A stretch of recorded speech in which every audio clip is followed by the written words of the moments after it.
¿Alguna vez te has preguntado qué sucede cuando las oraciones de los desesperados son respondidas, pero no por Dios? Escúchame bien. Apaga las luces. Acomódate y presta mucha atención. Lo que te voy a relatar esta noche no es un simple cuento para no dormir. No es una leyenda urbana que se disuelve con la luz del amanecer. Es un testimonio oscuro, un fragmento de una historia que la propia Iglesia ha intentado borrar de todos sus archivos. Es la crónica de un lugar que ya no aparece en los mapas, un pueblo consumido por su propia fe ciega. Te invito a cruzar los límites de la cordura y viajar conmigo a San Miguel de las Espinas, el hogar de lo que hoy conocemos como la falsa profecía, la parroquia de las sombras. San Miguel de las Espinas era un pueblo olvidado por el tiempo y, aparentemente, por la gracia divina. Enclavado en un valle perpetuamente cubierto por una densa niebla, sus habitantes sufrían las consecuencias de 3 años de una sequía atroz. La tierra estaba agrietada, como si el propio suelo estuviera suplicando por agua, y una extraña peste marchitaba tanto los cultivos como a los niños. En el corazón de esta desolación se erguía la parroquia de San Bartolomé, una estructura gótica, imponente y decrépita, cuyas gárgolas parecían observar con desprecio el sufrimiento de los mortales. A este lugar fue asignado el padre Elías. Joven, idealista y portador de una fe inquebrantable, Elías llegó con la esperanza de ser un faro de luz en medio de la penumbra. Sin embargo, desde su primera noche en la casa parroquial, sintió que algo andaba terriblemente mal.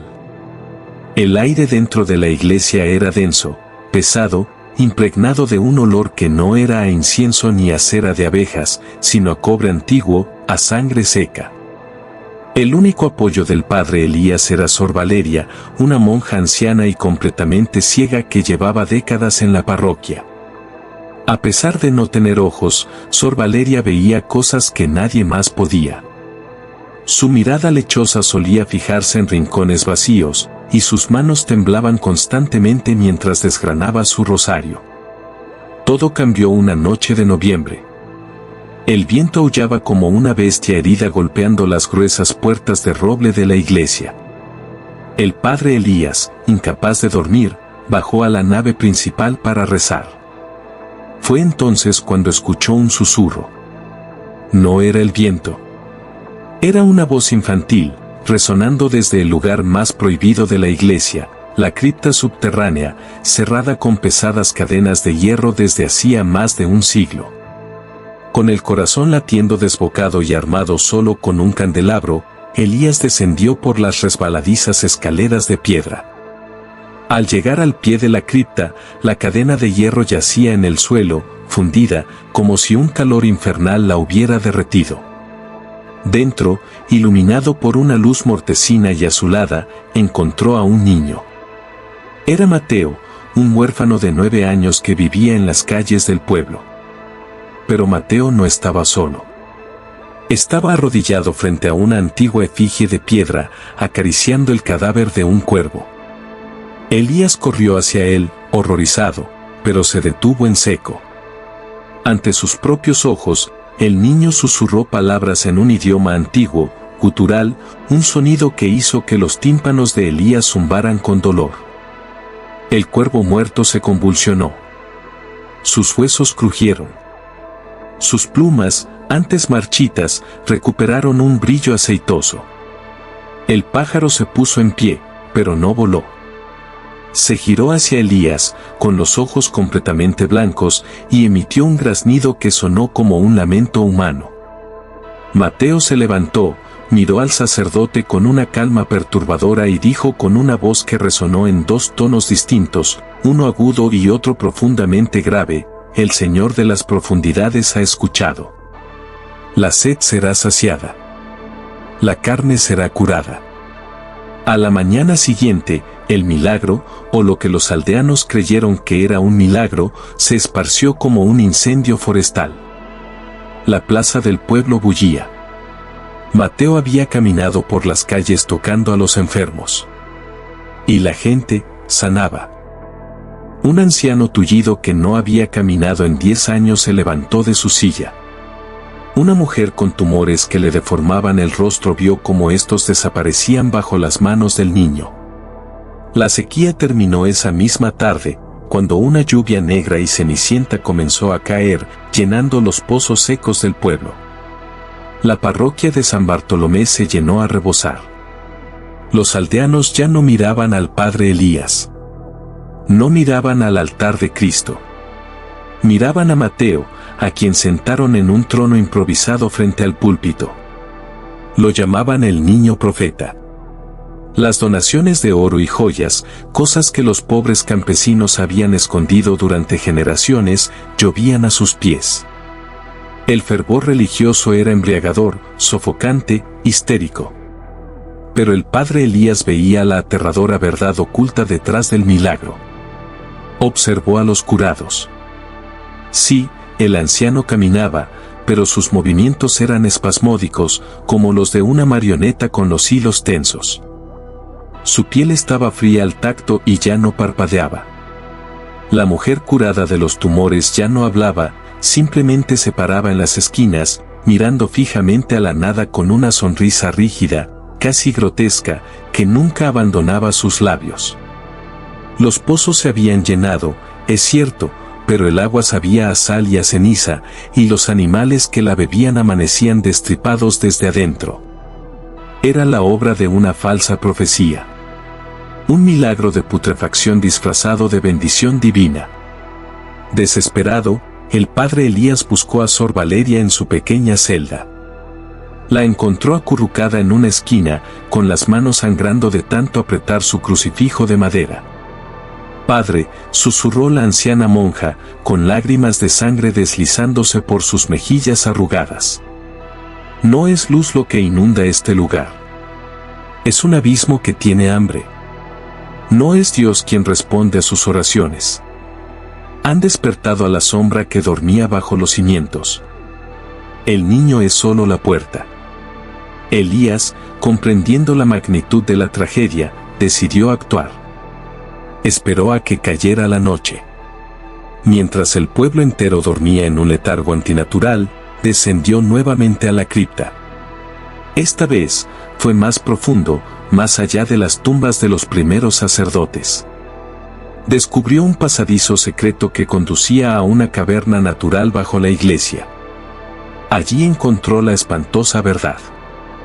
Las paredes estaban cubiertas de frescos precristianos, ilustraciones blasfemas de entidades sin rostro que devoraban el alma humana a cambio de favores mundanos.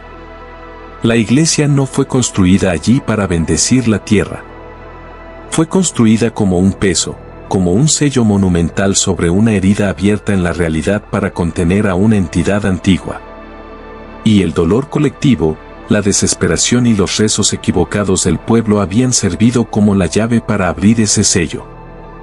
Esa misma noche, a la medianoche en punto, las campanas de la iglesia comenzaron a tañer solas. Un sonido ensordecedor, disonante.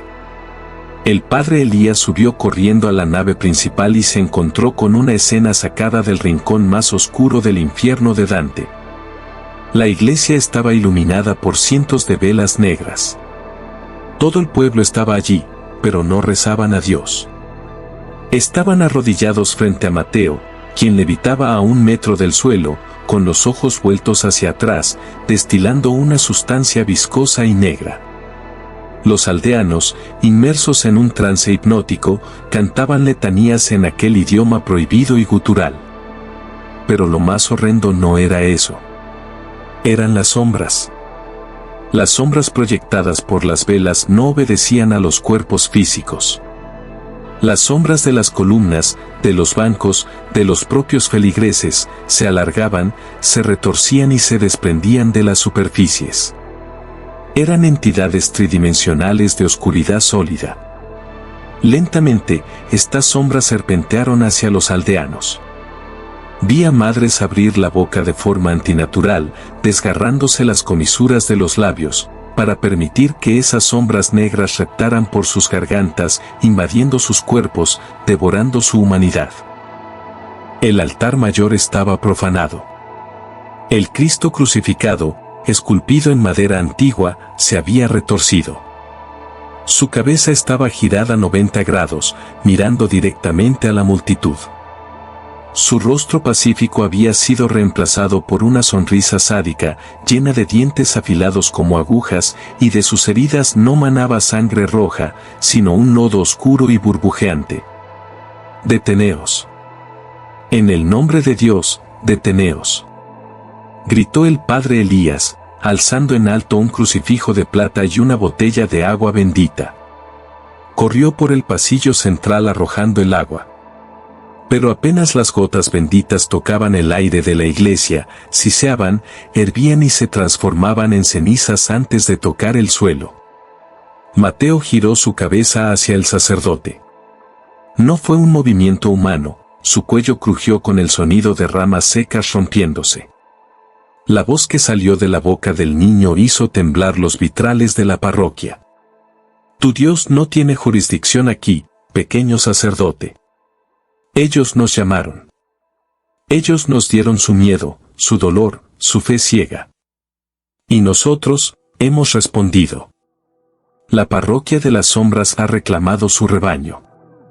Los aldeanos, que ahora eran recipientes vacíos controlados por la entidad oscura, se pusieron en pie al unísono. Cientos de cabezas giraron hacia Elías. Cientos de ojos completamente negros lo observaron con un odio primitivo. Comenzaron a avanzar hacia él, lentamente, arrastrando los pies en un macabro baile de muerte. El padre Elías supo en ese instante que no había exorcismo posible. No se puede exorcizar a alguien que ha invitado voluntariamente al demonio a entrar en su casa. Ya no podía salvar sus almas. Pero podía evitar que esta plaga, que esta herejía caminante, cruzara los límites del valle y se esparciera por el mundo. Retrocedió hacia la enorme puerta principal de roble. Los feligreses poseídos aceleraron el paso, extendiendo sus manos con uñas que parecían garras ennegrecidas. Elías agarró las pesadas cadenas de hierro con las que se cerraban las puertas por la noche. Salió de la iglesia, tiró de las pesadas hojas de madera y cruzó la cadena, colocando un candado forjado en hierro irrompible. Los golpes comenzaron casi de inmediato. Cientos de puños golpeando la madera desde el interior. Gritos inhumanos, aullidos de bestias atrapadas resonaban en la noche tormentosa. Con lágrimas en los ojos y rezando el Padre Nuestro en voz baja, Elías corrió hacia el pequeño cobertizo adyacente. Tomó varios galones de aceite para las lámparas y corrió alrededor del perímetro de la iglesia de piedra y madera vieja, rociando el líquido inflamable sobre las paredes, sobre la entrada principal, empapándolo todo. Tomó su encendedor. Sus manos temblaban. Escuchó la voz de la sombra, resonando directamente dentro de su mente, prometiéndole la vida eterna, prometiéndole que si abría las puertas, él sería el sumo sacerdote de un nuevo orden mundial. Perdónalos, Padre, porque no sabían lo que hacían, susurró Elías, encendiendo la llama. Pero a mí, perdóname a mí por lo que tengo que hacer. Dejó caer el fuego. Las llamas devoraron la madera empapada de aceite con una rapidez inusitada. El fuego se alzó hacia el cielo nocturno como un pilar de venganza ardiente. Los gritos que provenían del interior de la parroquia de San Bartolomé dejaron de ser rugidos demoníacos para convertirse en aullidos de dolor puro y agonía. El fuego purificaba la infección, quemando la carne que las sombras habían poseído. Elías no se movió. Se quedó allí, arrodillado frente a la puerta en llamas, asegurándose de que nadie lograra salir, aceptando que él también moriría allí, asfixiado por el humo o consumido por el calor, como el guardián final de aquel sepulcro ardiente. El pueblo de San Miguel de las Espinas ardió durante 3 días y 3 noches. Cuando las autoridades finalmente llegaron al valle aislado, no encontraron más que cenizas y ruinas carbonizadas. Se inventó una historia oficial sobre un incendio forestal devastador debido a la sequía. La Iglesia Católica selló el valle y lo declaró tierra estéril. nunca más se volvió a construir allí. ¿Cómo conozco yo esta historia con tanto detalle? ¿Cómo sé las palabras exactas que se dijeron en esa cripta y los horrores que ocurrieron en la misa de la sangre negra? Porque antes de que el padre Elías cerrara las puertas con cadenas, antes de que encendiera el fuego purificador, un pequeño monaguillo logró escabullirse por una ventana lateral de la sacristía, huyendo hacia la negrura del bosque, aterrorizado, tapándose los oídos para no escuchar el canto de la parroquia. Ese monaguillo era yo. He vivido toda mi vida con el recuerdo de aquellos ojos negros y aquella sonrisa macabra en el altar. Y te cuento esto hoy por una sola razón. Un solo propósito. Las sombras que el fuego consumió destruyeron cuerpos físicos, pero las entidades reales no mueren tan fácilmente en las llamas.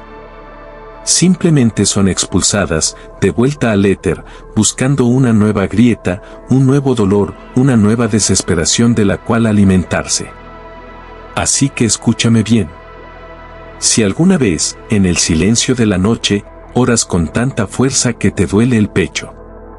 Si alguna vez exiges un milagro, dispuesto a pagar cualquier precio. Y si sientes que el aire a tu alrededor se vuelve de repente más frío, y las sombras de tu habitación parecen estirarse hacia ti, no termines esa oración. Cuidado a quien le rezas en la oscuridad. Porque, a veces, la falsa profecía solo necesita que alguien escuche, para construir su nueva parroquia. Han pasado 50 años desde aquella noche de fuego y azufre. He envejecido, pero mi alma sigue atrapada en las cenizas de San Miguel de las Espinas. Vivo lejos, al otro lado del mundo, en una ciudad ruidosa de luces de neón, intentando ahogar aquel silencio sepulcral con el bullicio moderno. Pero anoche sucedió algo.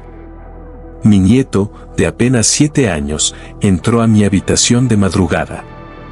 No encendió la luz. Se quedó de pie, inmóvil, a los pies de mi cama. Al principio pensé que era una pesadilla. Pero en la penumbra, vi que su sombra proyectada en la pared no era la de un niño pequeño. Era alargada. Retorcida. Con garras afiladas que arañaban el papel tapiz. El aire se volvió gélido, con ese mismo y maldito olor a cobre y sangre seca. Mi nieto levantó la cabeza. Sus ojos, antes castaños y llenos de vida, ahora eran 2 abismos de oscuridad total. Me miró, sonrió con una mueca antinatural que me heló la sangre, y susurró con 2 voces simultáneas, una infantil y otra gutural que hizo temblar los cimientos del edificio. El rebaño se ha dispersado, anciano, pero la parroquia siempre encuentra a sus ovejas.